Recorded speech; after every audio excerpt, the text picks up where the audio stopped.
Now, I have shared this concept with you before, and yet some ministry principles demand a second hearing. Now, I have always and forever, I have this go-to recruiting phrase. Now, my number one recruiting phrase, is saved until the very, very, very end of my calls.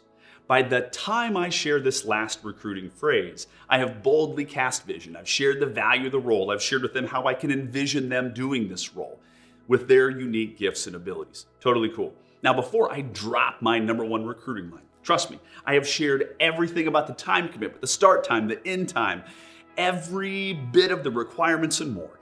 I've left nothing on the table. Now, before the call closes, I make sure to include this number one and top recruiting line of all time. And my number one and top recruiting line of all time is this: please feel the freedom to say no. Now listen, I am a persuasive person. I do not want to have all of my gifts leveraged incorrectly. I do not want to try to do this Obi-Wan Kenobi, what he did to the stormtroopers, right? These are not the droids you're looking for.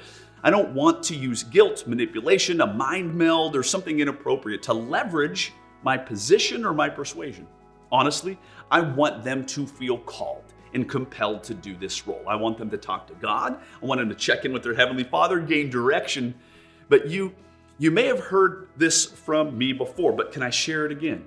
Honestly, this one phrase, it comes down to and it comes from your heart, and this one will change everything. Now you might ask, good gracious, isn't somebody gonna stop the conversation and say, sweet, you say that I can feel the freedom to say no, I'm out. The answer is no.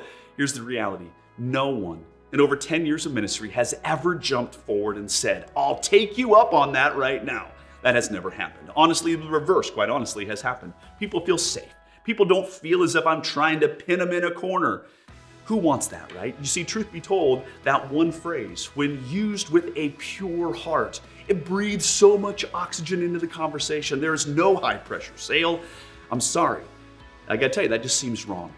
Rather than saying in an instant no, right? Or throwing in their instant no, people's response could be summed up in one word: relief. The most common verbal response has been, thank you. I appreciate that you said that. Bottom line, give people the freedom to say no. Be sure to check out Lead Volunteers as your one-stop shop to help you recruit, train, and retain volunteers.